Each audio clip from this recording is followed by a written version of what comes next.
എല്ലാവർക്കും PSC ടോക്സിൻ്റെ പുതിയൊരു വീഡിയോയിലേക്ക് സ്വാഗതം. ഇന്ന് നമ്മൾ പുതിയ SCERTയുടെ 7ാം ക്ലാസ്സിലെ ബേസിക് സയൻസിലെ പ്രകാശം പതിക്കുമ്പോൾ എന്ന് പറഞ്ഞ 4ാമത്തെ ചാപ്റ്ററാണ് എടുക്കുന്നത്.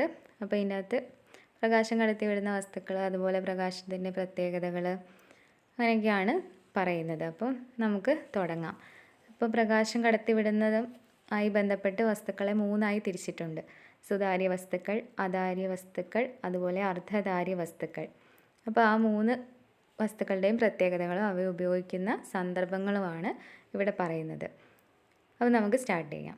പ്രകാശം നന്നായി കടത്തിവിടുന്ന വസ്തുക്കളാണ് സുതാര്യ വസ്തുക്കൾ, ട്രാൻസ്പെറൻറ്റ് ഒബ്ജക്ട്സ്. നമുക്കറിയാം, സാധാരണ നമ്മൾ ജനൽ ചില്ല്, ചില്ല് കഷ്ണം, ചില്ല് ഗ്ലാസ്സിലെടുത്ത് വെച്ച ശുദ്ധജലം, നിറമില്ലാത്ത പ്ലാസ്റ്റിക് ബോട്ടിൽ, പോളിത്തീൻ കവർ, ഇതൊക്കെ പ്രകാശം കടത്തിവിടുന്നത് നമുക്കറിയാവുന്ന കാര്യമാണ്. സുതാര്യ വസ്തുക്കൾ ഉപയോഗിക്കുന്ന സന്ദർഭങ്ങൾ ഏതൊക്കെയാണെന്ന് നോക്കാം. കടകളിൽ ഉപയോഗിക്കുന്ന ഗ്ലാസ് ജനാലകൾ, വിളക്കുകളിൽ ഉപയോഗിക്കുന്ന ഗ്ലാസുകൾ, കാറിൻ്റെ വിൻഡ് സ്ക്രീനുകൾ നിർമ്മിച്ചിരിക്കുന്ന ഗ്ലാസുകൾ, കണ്ണടകളിലും ബൈനോക്കുലറുകളിലും ഉപയോഗിച്ചിരിക്കുന്ന ലെൻസുകൾ. അപ്പോൾ ഇവയൊക്കെ പ്രകാശം കടത്തിവിടുന്നവയാണ്. അർദ്ധധാര്യ വസ്തുക്കൾ എന്താണ്? ട്രാൻസ്ലൂസൻറ്റ് ഒബ്ജക്ട്സ് എന്നാണ് ഇംഗ്ലീഷിൽ പറയുന്നത്. പ്രകാശം ഭാഗികമായി കടത്തിവിടുന്ന വസ്തുക്കളാണ് അർദ്ധധാര്യ വസ്തുക്കൾ. ഉദാഹരണം: എണ്ണ പുരട്ടിയ പേപ്പർ, ബട്ടർ പേപ്പർ, ഉരച്ച ചില്ല്, പോളിത്തീൻ കവർ. അപ്പോൾ ഇതൊക്കെ ഭാഗികമായിട്ട് മാത്രമേ പ്രകാശം കടത്തിവിടുന്നുള്ളൂ. അവയുടെ ഉപയോഗങ്ങൾ: കുളിമുറിയിൽ ഉപയോഗിക്കുന്ന ഫ്രോസ്റ്റഡ് ഗ്ലാസ്, അപ്പോൾ പകുതി അർദ്ധധാര്യമായിട്ടാണ് ഉള്ളത്. പിന്നെ ട്രേസിംഗ് പേപ്പറുകൾ, ബട്ടർ പേപ്പർ പോലെ തന്നെ ആ ഒരു സ്ട്രക്ചർ ഉള്ളതാണ് ട്രേസിംഗ് പേപ്പർ. കെട്ടിടങ്ങളിൽ ഉപയോഗിക്കുന്ന സ്കൈ ലൈറ്റുകൾ, ഓട്ടോമൊബൈലുകളിലെ ട്വിൻറ്റഡ് ഗ്ലാസുകൾ. അപ്പോൾ ആ ട്വിൻറ്റഡ് ഗ്ലാസ്സൊക്കെ ഒന്ന് ഓർത്ത് വെക്കുക. അപ്പോൾ നമ്മൾ സാധാരണ കേൾക്കാത്ത സംഭവങ്ങളുണ്ട്.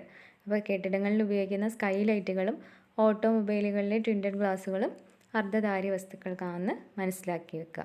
അടുത്തതായിട്ട് അധാര്യ വസ്തുക്കൾ, ഒപ്പേക്ക് ഒബ്ജക്ട്സ്. പ്രകാശം കടത്തിവിടാത്ത വസ്തുക്കളാണ് അധാര്യ വസ്തുക്കൾ. ഉദാഹരണം: മരക്കട്ട, മാർബിൾ, കണ്ണാടി, നാണയം. നമുക്കറിയാം, അതിലൂടെ ഒന്നും പ്രകാശം കടന്നു പോവില്ല. അധാര്യ വസ്തുക്കൾ ഉപയോഗിക്കുന്ന സന്ദർഭങ്ങളാണ് ഇനി പറയുന്നത്. വീടുകളുടെയും കെട്ടിടങ്ങളുടെയും മതിലുകൾ, കെട്ടിടങ്ങളുടെ മേൽക്കൂരകൾ, നാം ഉപയോഗിക്കുന്ന കുടകൾ, വസ്ത്രങ്ങൾ, ഇതൊന്നും പ്രകാശം കടത്തിവിടാത്തവയാണ്. സുതാര്യമായ ഗ്ലാസ് ഷീറ്റ് കരി പിടിപ്പിച്ചാൽ ഗ്ലാസ് അധാര്യമാകും. അപ്പോൾ അവിടെ ഒരു കോട്ടിങ് വരുമ്പോൾ അത് അധാര്യമായി മാറുന്നു. അന്തരീക്ഷത്തിൽ പുക പോലുള്ള വസ്തുക്കൾ എത്തിയാൽ ശുദ്ധവായു അർദ്ധധാര്യമാകും. അപ്പോൾ ശുദ്ധവായു സുതാര്യമാണ്, പക്ഷെ പുക എത്തിയാൽ അത് അധാര്യമായി മാറും. മഷി കലരുമ്പോൾ ജലം അർദ്ധധാര്യമാകും. അപ്പോൾ അർദ്ധധാര്യമാവുന്ന 2 സന്ദർഭങ്ങൾ അവിടെ കൊടുത്തിട്ടുണ്ട്. പുക കലരുമ്പോഴും അതുപോലെ മഷി കലരുമ്പോഴും ഒക്കെ അർദ്ധധാര്യമാകും. അടുത്തായിട്ട് ആ ബോക്സിലെ ഒരു നോവലിനെ കുറിച്ചാണ് പറയുന്നത്. ദ ഇൻവിസിബിൾ മാൻ എന്ന ശാസ്ത്ര സാങ്കല്പിക നോവൽ രചിച്ചത് H.G. വെൽസ് ആണ്. English സാഹിത്യകാരനായ H.G. വെൽസിൻ്റെ ഒരു നോവലാണ് ദി ഇൻവിസിബിൾ മാൻ. നോവലിലെ കഥാപാത്രമായ ഗ്രിഫിൻ എന്ന ശാസ്ത്രജ്ഞൻ്റെ ശരീരം സുതാര്യമായി മാറുന്നതാണ് ദ ഇൻവിസിബിൾ മാനിൻ്റെ ഇതിവൃത്തം. അപ്പോൾ അങ്ങനെ ഒരു പ്രത്യേകത, പ്രകാശത്തിൻ്റെ ഒരു പ്രത്യേകതയാണ് ഈ അധാര്യമായി മാറുക എന്നത്. അപ്പോൾ അദൃശ്യമായി മാറുന്നതിൻ്റെ ആ ഒരു പ്രത്യേകത ഉപയോഗിച്ചുകൊണ്ട് ശാസ്ത്രകാരനായ ഗ്രിഫിൻ എന്ന കഥാപാത്രം, അപ്പോൾ ആ കഥാപാത്രത്തെയും ചോദിക്കാൻ സാധ്യതയുണ്ട്. അതുപോലെ ആരാണ് ഇത് ഇൻവിസിബിൾ മാൻ എന്ന ശാസ്ത്ര സാങ്കല്പിക നോവൽ എഴുതിയതെന്നൊരു ക്വസ്റ്റ്യൻ അവിടെ ചാൻസ് ഉണ്ട്. അടുത്തതായിട്ട് പ്രകാശത്തിൻ്റെ പ്രത്യേകതകളാണ്. പ്രകാശത്തിൻ്റെ ഒരു പ്രകാശത്തിൻ്റെ പ്രതിപതനം, അതായത് വസ്തുക്കളിലേക്ക് തട്ടുമ്പോൾ എന്തൊക്കെ ആണ് ഉണ്ടാവുന്നത്. പ്രകാശം വസ്തുക്കളിൽ തട്ടി തിരിച്ചു വരുന്നതാണ് പ്രകാശത്തിൻ്റെ പ്രതിപതനം അഥവാ റിഫ്ലക്ഷൻ. മിനുസമുള്ള വസ്തുക്കൾ പ്രകാശം ചുമരിലേക്ക് നന്നായി പ്രതിപതിപ്പിക്കുന്നു. പരുപരുത്ത പ്രതലങ്ങൾ പ്രകാശം പ്രതിപതിപ്പിക്കുന്നത് കുറവാണ്. അപ്പോൾ നല്ല മിനുസമുള്ള, നമുക്ക് അറിയാവുന്ന കാര്യമാണ്, മിനുസമുള്ള പ്രതലത്തിലേക്ക് തട്ടുമ്പോഴത്തേക്കും നന്നായിട്ട് പ്രതിപദിക്കുകയും പരുപരുത്ത പ്രതലങ്ങളാണെങ്കിൽ അത് കുറയുകയും ചെയ്യുന്നു. അടുത്തതായിട്ട് ക്രമപ്രതിപതനം. അപ്പോൾ പ്രതിപതനം 2 ടൈപ്പിലുണ്ട്. ക്രമപ്രതിപതനമുണ്ട്, വിസരിത പ്രതിപതനമുണ്ട്. അപ്പം ക്രമപ്രതിപതനം നോക്കാം. Regular reflection. മിനുസമുള്ള പ്രതലങ്ങളിൽ പ്രകാശം പതിക്കുമ്പോൾ ക്രമമായി പ്രതിപദിക്കുന്നു. ഇതാണ് പതനം. പ്രകാശത്തെ ക്രമമായി പ്രതിഫലിപ്പിക്കുന്ന പ്രതലങ്ങളാണ് ദർപ്പണങ്ങൾ. അപ്പോൾ മിനുസമുള്ള പ്രതലങ്ങളിലും പരിവരുത്ത പ്രതലങ്ങളിലും പതിക്കുന്നതിലുള്ള വ്യത്യാസം അനുസരിച്ചാണ് പ്രതിപതനത്തെ രണ്ടായിട്ട് തരംതിരിച്ചിരിക്കുന്നത്. അപ്പോൾ ദർപ്പണങ്ങളാണ് പ്രകാശത്തെ ക്രമമായിട്ട് പ്രതിഫലിക്കുന്നത്. അപ്പോൾ അവിടെ ഒരു പിക്ചർ കൊടുത്തിട്ടുണ്ട്. ദർപ്പണം ഒരു വരയാണ് ദർപ്പണത്തിനെ സൂചിപ്പിക്കുന്നത്. അപ്പോൾ പ്രകാശം ഒരു സൈഡിലേക്ക് ക്രമമായി വന്ന് പതിക്കുന്നു, അതുപോലെ അത് ഒരേ ദിശയിലേക്ക് ക്രമമായി തന്നെ തിരിച്ചു പോകുന്നു. അടുത്തത് വിസരിത പ്രതിപതനം, ഡിഫ്യൂസ്ഡ് റിഫ്ലക്ഷൻ. മിനുസമല്ലാത്ത പ്രതലങ്ങളിൽ പ്രകാശം പതിക്കുമ്പോൾ പ്രകാശം പല ദിശകളിലേക്ക് ചിതറി തെറിക്കുന്നു. ഇതാണ് വിസരിത പ്രതിപതനം. സാൻഡ് പേപ്പറിൽ പ്രകാശം പതിപ്പിച്ചാൽ വിസരിത പ്രതിപതനമാണ് നടക്കുന്നത്. അപ്പോൾ പ്രതലം പരിവരുത്തതാണ് സാൻഡ് പേപ്പറിൽ. അപ്പോൾ ആ ഒരു പിക്ചറിൽ അവിടെ ഡിഫ്യൂസ് റിഫ്ലക്ഷന് കൊടുത്തിട്ടുണ്ട് ഒരു ഡയഗ്രാം. അപ്പോൾ ക്രമമായിട്ട് വരുന്ന പ്രകാശരശ്മികൾ ആ പതന തലത്തിലെത്തുമ്പോഴത്തേക്കും വിസരിതമായി മാറുന്നു. അടുത്തതായി നമ്മളൊരു ഡയഗ്രാം വരയ്ക്കുമ്പോൾ എന്തൊക്കെ നമ്മൾ സൂചിപ്പിക്കണം. ഇപ്പോൾ നമ്മൾ ആ ഒരു ഡയഗ്രാം നമ്മൾ പ്രകാശരശ്മിയെ സൂചിപ്പിച്ചു, അതുപോലെ പതന തലത്തെ സൂചിപ്പിച്ചു. അപ്പോൾ അവിടെ വരുന്ന 2-3 പോയിൻറ്റ്സാണ് പറയുന്നത്. അപ്പോൾ ഇവിടെ സമതല ദർപ്പണത്തിലേക്ക് പതിക്കുന്ന ഒരു പ്രകാശരശ്മിയെ കാണിച്ചിട്ടുണ്ട്. അപ്പോൾ ആ ഇടതുവശത്ത് പതനകോണ് ലംബവുമായിട്ട് ഉണ്ടാക്കുന്ന ഒരു കോണാണ് പതനകോൺ. അപ്പോൾ പതനരശ്മിയാണ് ഇടതുവശത്ത് നിന്നും സമതല ദർപ്പണത്തിലേക്ക് പതിക്കുന്നത്. അത് ലംബവുമായി ഉണ്ടാക്കുന്ന കോണാണ് പതനകോൺ. അത് പ്രതിപതന രശ്മിയായി തിരിച്ചു പോകുമ്പോൾ ലംബമായി ഉണ്ടാക്കുന്ന കോണാണ് പ്രതിപതന കോൺ. അപ്പോൾ ഇതാണ് നമ്മൾ ഡയഗ്രാം വരയ്ക്കുന്നതിൻ്റെയൊക്കെ അടിസ്ഥാനമായ കാര്യം. ദർപ്പണത്തിൽ പതിക്കുന്ന രശ്മിയാണ് പതനരശ്മി, അതായത് ഇൻസിഡൻ്റ് റേ. പതനരശ്മി ദർപ്പണത്തിൽ പതിക്കുന്ന ബിന്ദുവാണ് പതനബിന്ദു, പോയിൻ്റ് ഓഫ് ഇൻസിഡൻസ്. പതനബിന്ദുവിൽ ദർപ്പണത്തിന് ലംബമായി വരയ്ക്കുന്ന നേർരേഖയാണ് ലംബം അഥവാ നോർമൽ. പ്രകാശം പതനബിന്ദുവിൽ തട്ടി തിരിച്ചു വരുന്ന രശ്മിയാണ് പ്രതിപതന രശ്മി അഥവാ റിഫ്ലക്റ്റഡ് റേ. പതനരശ്മിക്കും ലംബത്തിനും ഇടയിലുള്ള കോണാണ് പതനകോൺ, ആംഗിൾ ഓഫ് ഇൻസിഡൻസ്. അതുപോലെ പ്രതിപതന രശ്മിക്കും ലംബത്തിനും ഇടയിലുള്ള കോണാണ് പ്രതിപതന കോൺ, ആംഗിൾ ഓഫ് റിഫ്ലക്ഷൻ. അപ്പോൾ ഈ ഒരു അടിസ്ഥാനത്തിലാണ് നമ്മൾ പ്രകാശം പതിക്കുന്നതിൽ പ്രതിപതന നിയമങ്ങൾ പറയുന്നത്. അപ്പോൾ ആ ഒരു പിക്ചർ മനസ്സിൽ വെച്ചുകൊണ്ട് വേണം പ്രതിപതന നിയമങ്ങൾ പഠിക്കാൻ. അപ്പോൾ ലോ ഓഫ് റിഫ്ലക്ഷൻസ് നമുക്ക് നോക്കാം. ഒന്നാം പ്രതിപതന നിയമം, പതനകോണും പ്രതിപതന കോണും തുല്യമായിരിക്കും. അപ്പോൾ നമ്മൾ മേലെ വരച്ചതുപോലെ ആ ലംബത്തിൻ്റെ ഇടതുവശത്തും വലതുവശത്തുമുള്ള ആ കോണുകൾ തുല്യമായിരിക്കും. അതാണ് ഒന്നാമത്തെ പ്രതിപതന നിയമം. രണ്ടാം പ്രതിപതന നിയമം, പതനരശ്മിയും പ്രതിപതന രശ്മിയും പതന ബിന്ദുവിലേക്കുള്ള ലംബവും ഒരേ തലത്തിലായിരിക്കും. അപ്പോൾ അതൊക്കെ ഒരു തലത്തിലാണ് സ്ഥിതി ചെയ്യുന്നത്. ആ ഒരു ഇപ്പോൾ 2D എന്ന് അറിയില്ലേ, അപ്പോൾ ആ ഒരു ഡയമെൻഷനിലാണത് ഉള്ളത്, ആ 3 കാര്യങ്ങളും ഉള്ളത്. അടുത്തതായി തലം അഥവാ പ്ലെയിൻ എന്താണെന്നാണ് പറയുന്നത്. ഏതെങ്കിലും 2 ബിന്ദുക്കൾ ചേരുന്ന ഒരു നേർരേഖ പൂർണ്ണമായും കിടക്കുന്ന പരന്ന പ്രതലമാണ് തലം. പരസ്പരം ഇറക്കി വെച്ച 2 ഗ്ലാസുകൾ 2 തലങ്ങളിലാണുള്ളത്. ക്ലാസ് മുറിയിലെ ഓരോ ചുമരും ഓരോ തലമാണ്. അപ്പോൾ നമ്മൾ ഗ്രാഫൊക്കെ വരയ്ക്കില്ലേ, അപ്പോൾ ഗ്രാഫ് വരയ്ക്കുന്നതിൻ്റെ ആ ഒരു 2D ആണെങ്കിൽ നമ്മൾ എക്സ് ആക്സിസും വൈ ആക്സിസും വരയ്ക്കും. അപ്പോൾ ആ ഒരു പ്ലെയിനാണ് ഈ തലം എന്നതുകൊണ്ട് ഉദ്ദേശിക്കുന്നത്. അപ്പോൾ ക്ലാസ് മുറിയിലെ ഓരോ ചുമരും ഓരോ തലത്തിലാണെന്ന് പറഞ്ഞാൽ നമുക്ക് ഓരോ പ്ലെയിനായിട്ട് 3 പ്ലെയിനായിട്ട് തറഭാഗം 1, 2 ചുമര് ഭാഗവും മറ്റ് 2 ഭാഗങ്ങളായിട്ട്, അപ്പം ഒരു 3D മോഡലിലാണ് ആ ഒരു ചുമര് ഉള്ളത്. അപ്പോൾ അതാണ് തലം എന്ന ആ ഒരു കൺസെപ്റ്റ്. ബൾബിൽ നിന്നുള്ള പ്രകാശം പുസ്തകത്തിൽ തട്ടി കണ്ണിലെത്തുന്ന പ്രകാശപാതയുടെ ഫ്ലോ ചാർട്ട് തയ്യാറാക്കുക. അപ്പോൾ അവിടെ ഓരോരോ മാധ്യമങ്ങളായിട്ട് ബൾബിൽ നിന്ന് വരുന്നു, അത് പുസ്തകത്തിലേക്ക് പതിക്കുന്നു, പിന്നെ അത് കണ്ണിലേക്ക് പതിക്കുന്നു. അപ്പോൾ ആ ഒരു ഘടന പോകുന്നത് എന്തിൻ്റെ അടിസ്ഥാനത്തിലാണ്? പ്രകാശത്തിൻ്റെ പ്രതിപതന തത്വത്തിലേക്കാണ്. ബൾബിൽ നിന്ന് വരുന്ന പ്രകാശം പുസ്തകത്തിൽ പതിക്കുന്നു, അത് നേരെ തിരിച്ച് പ്രതിപതിച്ച് നമ്മുടെ കണ്ണിലെത്തുന്നു, നമ്മളത് കാണുന്നു. ഏതെങ്കിലും ഒരു പ്രകാശ സ്രോതസ്സിൽ നിന്ന് വരുന്ന പ്രകാശം വസ്തുക്കളിൽ തട്ടി പ്രതിപതിച്ച് നമ്മുടെ കണ്ണിലെത്തുമ്പോഴാണ് നാം ആ വസ്തുവിനെ കാണുന്നത്. പ്രകാശ സ്രോതസ്സുകളെ കാണുന്നത് അവയിൽ നിന്നും പ്രകാശം നേരിട്ട് നമ്മുടെ കണ്ണിലെത്തുമ്പോഴാണ്. അപ്പം പ്രകാശ സ്രോതസ്സുകൾ, അതായത് ബൾബിനെ നമ്മൾ നേരിട്ട് കാണുന്നത് നേരിട്ട് അതിലേക്ക് നോക്കുമ്പോഴാണ്. എന്നാൽ അതിൽ നിന്നും വരുന്ന വെളിച്ചം പുസ്തകത്തിൽ തട്ടി നമ്മുടെ കണ്ണിലെത്തുമ്പോൾ അത് നമ്മൾ നേരിട്ട് പ്രകാശ സ്രോതസ്സ് കാണുന്നില്ല, എന്നാൽ നമ്മൾ പ്രകാശത്തിൻ്റെ സഹായത്തോടെ മറ്റൊരു വസ്തു കാണുന്നുമുണ്ട്. മുഖം നോക്കാൻ ഉപയോഗിക്കുന്ന ദർപ്പണം പോലെ മിനുസമായ ലോഹ ഉപരിതലം, തെളിഞ്ഞ ജലം, ടൈൽ പാകിയ തറ തുടങ്ങിയവയിലും മുഖം കാണാൻ സാധിക്കും. അപ്പോൾ ആ ഒരു പ്രത്യേകതകളൊക്കെ എന്താണ്, പ്രകാശത്തിൻ്റെ പ്രതിപതനം എന്ന് പറയുന്ന ആ ഒരു അടിസ്ഥാനം കൊണ്ടാണ് നമുക്ക് ലോഹ ഉപരിതലത്തിലും തെളിഞ്ഞ ജലത്തിലും അതുപോലെ ടൈൽ പാകിയ തറയിലും ഒക്കെ മുഖം നോക്കാൻ കഴിയുന്നത്. ദർപ്പണത്തിൽ മുഖം കാണുമ്പോൾ പ്രകാശം കണ്ണിലെത്തുന്ന പാതയുടെ ഫ്ലോ ചാർട്ട്. അപ്പോൾ നേരത്തെ പറഞ്ഞ പോലെ തന്നെ മറ്റൊരു ഫ്ലോ ചാർട്ടാണ്. സൂര്യനിൽ നിന്ന് പ്രകാശം വരുന്നു, മുഖത്തേക്ക് പതിക്കുന്നു.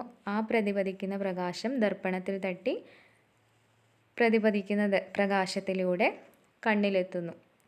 അതാണ് ആ ഒരു ഫ്ലോ ചാർട്ട്. അങ്ങനെയാണ് നമ്മൾ നമ്മുടെ മുഖം ദർപ്പണത്തിൽ കാണുന്നത്. അടുത്തതായി സമതല ദർപ്പണം, പ്ലെയിൻ മിറർ. പ്ലെയിൻ മിററിൻ്റെ പ്രത്യേകതകളാണ് പറയുന്നത്. ഉപരിതലം നിരപ്പായ ദർപ്പണമാണ് സമതല ദർപ്പണം. മുഖം നോക്കാൻ ഉപയോഗിക്കുന്ന കണ്ണാടി സമതല ദർപ്പണമാണ്. സമതല ദർപ്പണത്തിലെ പ്രതിബിംബത്തിൻ്റെ പ്രത്യേകതകൾ. പ്രതിബിംബത്തിന് പാർശ്വിക വിപര്യം സംഭവിച്ചിരിക്കും. അതായത് നമ്മുടെ ഇടത് കൈ കണ്ണാടിയിൽ വലത്ത് ഭാഗത്തായിരിക്കും. അതാണ് പാർശ്വിക വിപര്യം എന്നതുകൊണ്ട് ഉദ്ദേശിക്കുന്നത്. സമതല ദർപ്പണത്തിൽ വസ്തുവിൽ നിന്ന് ദർപ്പണത്തിലേക്കുള്ള ദൂരവും ദർപ്പണത്തിൽ നിന്ന് പ്രതിബിംബത്തിലേക്കുള്ള ദൂരവും തുല്യമായിരിക്കും. നമ്മളൊരു കണ്ണാടിയുടെ മുന്നിൽ നിന്ന് കഴിഞ്ഞാൽ നമ്മളിൽ നിന്നുള്ള കണ്ണാടിയിലേക്കുള്ള ദൂരവും അതുപോലെ തിരിച്ച് പ്രതിബിംബത്തിൽ നിന്നുള്ള നമ്മുടെ ദൂരവും തുല്യമായിരിക്കും. സമതല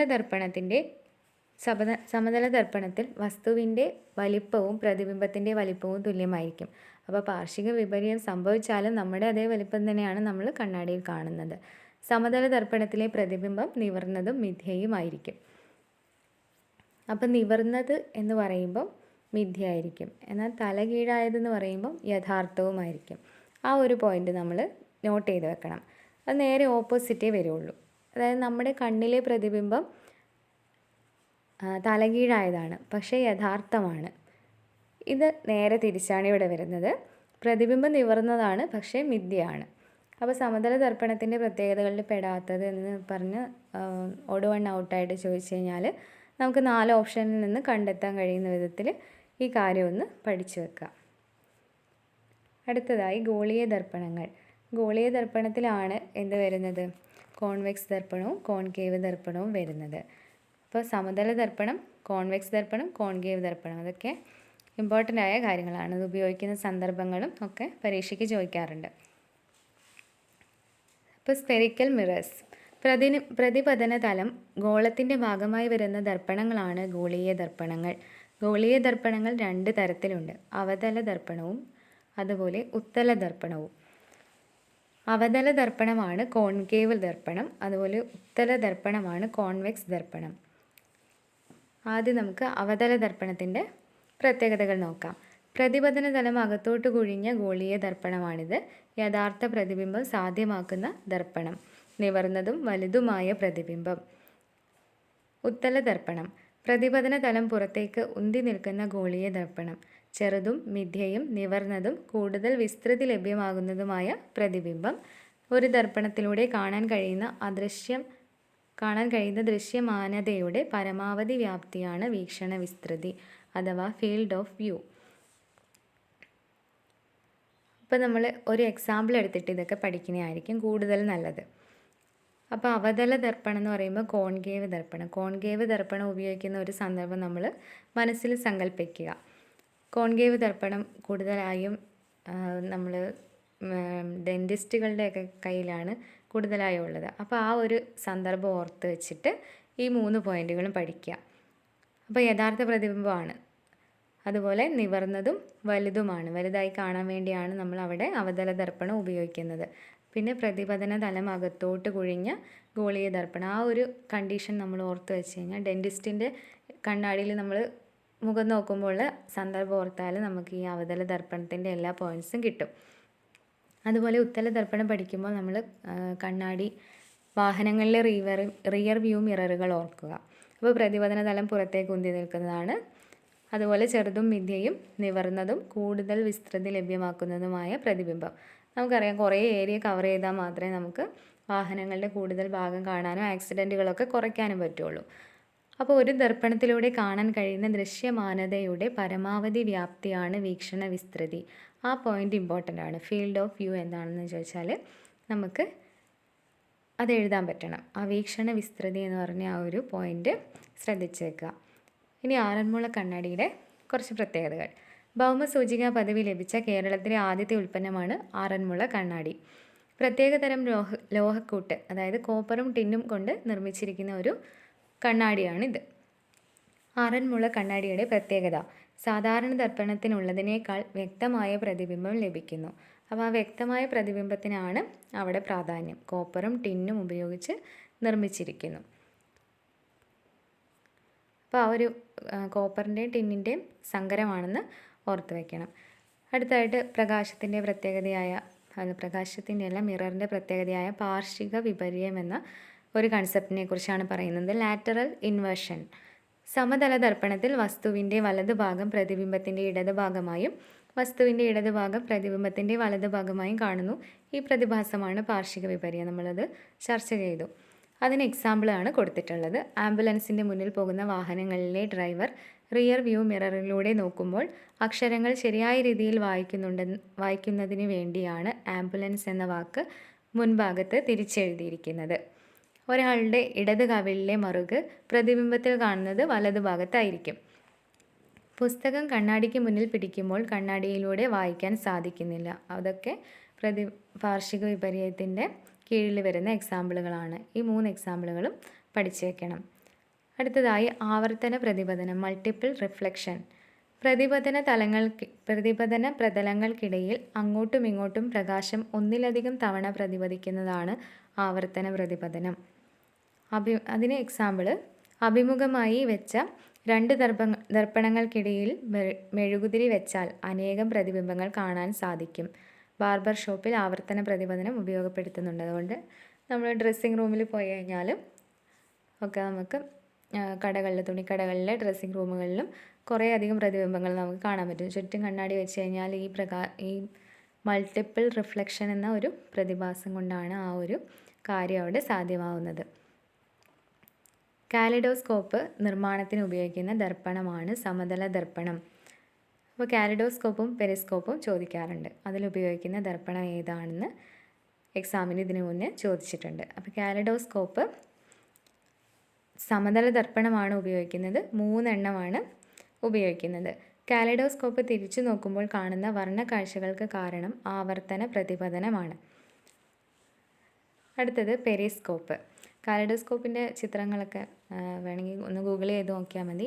നമുക്ക് പണ്ട് ടെക്സ്റ്റിൽ ചിത്രം കൊടുത്തിട്ടില്ല. നല്ല വർണ്ണ കാഴ്ചകൾ, കുറേ അധികം പ്രതിബിംബങ്ങൾ കൂടിയ നല്ല കാഴ്ചകൾ കാണുന്ന ഒരു കുഴൽ പോലത്തെ ഒരു സംഭവമാണ് കാലിഡോസ്കോപ്പ്. അപ്പോൾ പെരിസ്കോപ്പ് എന്താണെന്ന് നോക്കാം. ഒരു തടസ്സത്തിന് അപ്പുറമുള്ള കാഴ്ചകൾ കാണാൻ സഹായിക്കുന്ന ഉപകരണമാണ് പെരിസ്കോപ്പ്. പെരിസ്കോപ്പിലെ ദർപ്പണങ്ങൾ ക്രമീകരിച്ചിരിക്കുന്ന കോണളവ് 45 ഡിഗ്രി. അപ്പോൾ ആ ഒരു പോയിൻ്റ് 45 ഡിഗ്രി എന്ന ആ ഒരു പോയിൻ്റ് ഓർത്ത് വെക്കുക. അവിടെ ഒരു ഡയഗ്രം കൊടുത്തിട്ടുണ്ട്. ഒരാൾ അപ്പുറത്തേക്ക് നോക്കുന്നു. അപ്പോൾ അവിടെ ഒരു മിറർ വെച്ചിട്ടുണ്ട്. എത്ര ഡിഗ്രിയിൽ? 45 ഡിഗ്രിയിൽ വെച്ചിട്ടുണ്ട്. അതുകൂടാതെ മുകൾ ഭാഗത്ത് ഒരു മിറർ വെച്ചിട്ടുണ്ട്. അപ്പോൾ ആ ലൈറ്റ് ഓപ്പോസിറ്റ് ഡയറക്ഷനിൽ നിന്ന് അടിക്കുമ്പോൾ അവിടെയുള്ള ആ ഒരു തടസ്സത്തിന് അപ്പുറത്തുള്ള കാഴ്ച നമുക്ക് കാണാൻ പറ്റും.